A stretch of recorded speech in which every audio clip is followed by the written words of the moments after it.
రాజకీయాల్లో గెలుపోవటం సర్వసాధారణం. ఎందుకు ఓడిపోయామనేది నెమరేసుకుంటే ఆ రోజున చంద్రబాబు నాయుడు గారు ఇచ్చిన అలివిగాని హామీలే అని ఈ రోజు నేను వార్డులలో తిరుగుతుంటే ఆ రోజు చెప్తుంటారు, అబ్బాబ్బా తప్పు చేశాం సార్, నమ్మి మోసపోయామే అంటుంటే బాధ కలుగుతుంటుంది.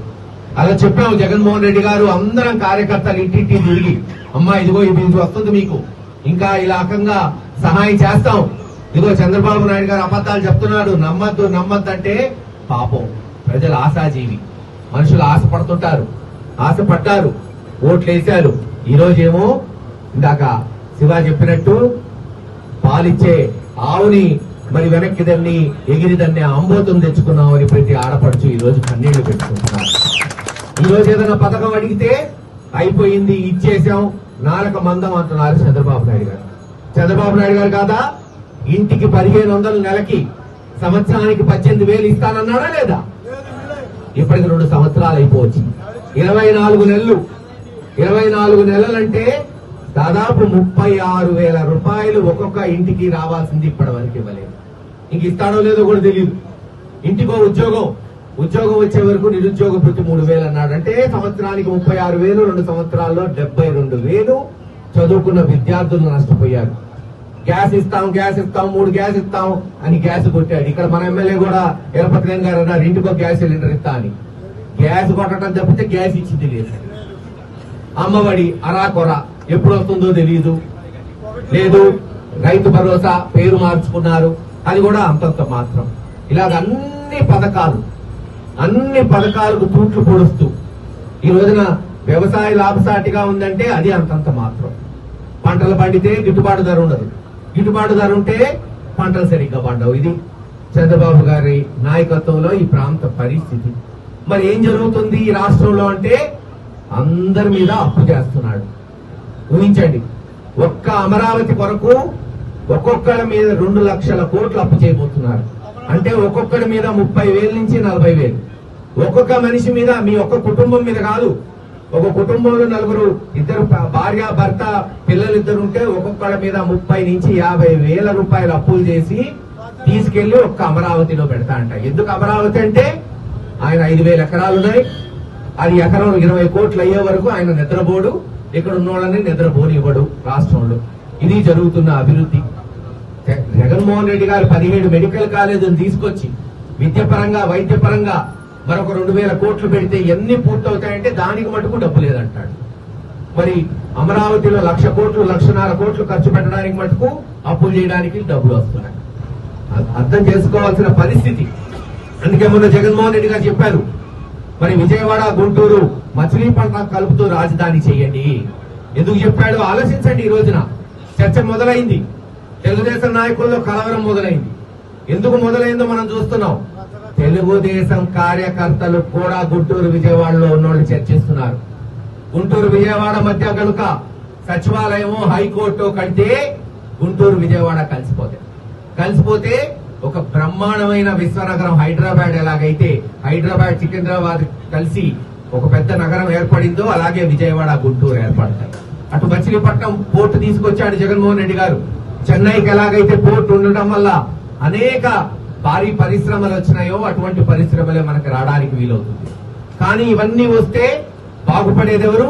మచిలీపట్నం, విజయవాడ, గుంటూరు, తాడేపల్లి, మంగళగిరి, కాజా, ఇలా అనేక గ్రామాలు ఆ పట్టణాలు ఉన్నాయన్నీ దాదాపు 60 లక్షల జనాభా బాగుపడింది. కానీ వాళ్ళు బాగుపడకూడదంట. ఒక్క అమరావతిలో ఏదైతే చంద్రబాబు నాయుడు గారు ఆయన శిష్యులు ఆయన బంధువులకి 5,000 ఎకరాలు ఉందో అదొక్కటే బాగుపడితే రాష్ట్రం బాగుపడిందంట. ఇది ఎక్కడ విత్తవాదనో ఎవరికి అర్థం కావట్లేదు. ఏం పర్లేదు, దేవుడున్నాడు, ప్రజలు నిజం తెలుసుకుంటున్నారు. ఖచ్చితంగా 2-3 సంవత్సరాల్లో జగన్మోహన్ రెడ్డి గారు మళ్ళీ ముఖ్యమంత్రి అవుతాడు. విజయవాడ గుంటూరుని రాజధాని ఇలా అనేక కార్యక్రమాలు చేసుకుంటూ పోవాలంటే పార్టీని పటిష్టం చేయాలి. గతంలో మనం చూసాం, వాలంటీర్లు లేదు అనేక అనుబంధ విభాగాలు ఉన్నప్పుడు కాస్తంత కార్యకర్తల అలసత్వం రావటం వాస్తవమే. అందుకే మొన్న జగన్మోహన్ రెడ్డి గారు చెప్పారు, ఇంకా నుంచి ప్రభుత్వంలో ఏ పని జరిగినా రేపు వచ్చిన తర్వాత కార్యకర్తల చేతుల మీదుగా జరిగింది తప్పితే మరొకటి మీద ఒప్పుకుంటా. ఈరోజు అనేక ఆటుపోట్లు ఎదుర్కొంటున్నాం. ముఖ్యంగా గురజాల నియోజకవర్గంలో అనేక అక్రమ కేసులు, సోషల్ మీడియా కార్యకర్తల మీద కేసులు పెట్టారు. పాపం మాపు మీద పీడీ యాక్ట్ పెట్టారు. అనేక మందిని పోలీస్ స్టేషన్ లో కొట్టారు. కొంతమంది సిఐలు అయితే ఈ రోజు ట్రాన్స్ఫర్ అయ్యి వెళ్ళిపోయారు. మాకేముంది వెళ్ళిపోయా అనుకుంటున్నారేమో. గుర్తు పెట్టుకోండి, రేపు జగన్మోహన్ రెడ్డి గారు ముఖ్యమంత్రి అయిన తర్వాత మొదటి వారంలోనే ఎవరెవరి కార్యకర్త మీద లాఠీ పడిందో అదే స్టేషన్ లో బొక్కలు అయిపిస్తా అదే పోలీస్ సిఐ. వెళ్ళిపోయాం కదా, మర్చిపోతాం కదా అనుకోవద్దు. గుండెల్లో రాసి పెట్టుకున్నాం. ఈసారి పగంటే ఏంటో చూపెట్టిన తర్వాతే మళ్ళీ అభివృద్ధి చూపిస్తాం. ప్రతి కార్యకర్త కన్నీళ్లు పెట్టారు. రేపు వాళ్ళకి రక్తపు కన్నీరు వచ్చేటట్టు చేయాలి. గుర్తుపెట్టుకుంటారు. ఏది ఏమైనా క్షేత్ర స్థాయి నుంచి మళ్ళీ పార్టీ పటిష్టం చేసుకోవాలి. అట్టడిగిన వర్గాలకు ప్రాధాన్యత ఇవ్వాలి. మంచిగా పలకరించాలి. వీటన్నిటికీ కమిటీలు వేయడానికే ఈ రోజు ప్రతి వార్డు, ప్రతి గ్రామంలో మరి కన్వీనర్ గాని ఎస్సీ, ఎస్టీ, బీసీ, మైనారిటీ, మహిళా, సోషల్ మీడియా ఇలాగ అనేక కన్వీనర్లు ఏర్పాటు చేసుకున్నాం. ఒక కొత్త విధానానికి వస్తున్నాం. వీళ్ళందరినీ మనం గౌరవించుకుంటూ తద్వారా ఆ వార్డులో, ఆ గ్రామంలో ఉన్న కార్యకర్తల్ని, నాయకుల్ని కలుపుకొని ముందుకు పోతే ఖచ్చితంగా రేపు అఖండ విజయం జగన్మోహన్ రెడ్డి గారికి, వైఎస్ఆర్సీపీ పార్టీకి రాబోతుంది మీ దయ వల్ల. వీటన్నిటికీ ఒక మెట్టు దిగాలి మనం. ఒక మెట్టు దిగి వేషజ్వాలాలు పక్కన పెట్టి, కుళ్ళు కుతంత్రాలు పక్కన పెట్టి అందరినీ కలుపుకొని ముందుకు పోదాం. అందరినీ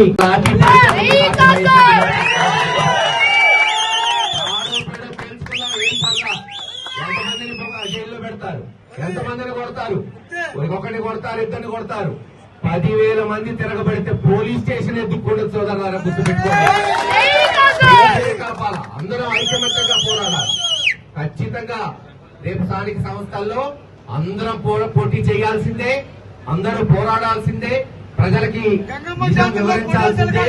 ఏది ఏమైనా ఇప్పటి వరకు ఎలా అందరం ఐకమత్యంగా పోరాడాము, ఇంకా హెచ్చు మరి ఉత్సాహంతో మనం ముందుకు కొనసాగాలి. ఏది ఏమైనా వార్డులలో కొత్తగా నియమించబడిన మరి అధ్యక్షులందరికీ పేరు పేరున వాళ్ళకి శుభాకాంక్షలు తెలియజేస్తున్నాను. అందరూ కూడా మనమంతరం కూడా వైఎస్ఆర్ సైన్యం. కన్వీనర్ ఎక్కువ, ఒక్కో ప్రెసిడెంట్ ఎక్కువ, ఇంకో ప్రెసిడెంట్ తక్కువ ఏమీ లేదు. ప్రతి వార్డుకి 7-8 మంది ఉన్నారంటే 7-8 మంది రథసారథులు ఉన్నట్టు లెక్క. వాళ్ళ ద్వారా ఈ రోజున మనం అట్టడిగిన వర్గాలకు పోయి పలకరించుకొని ముందుకు పోవాల్సిందిగా కోరుకుంటూ సెలవు తీసుకుంటున్నాను.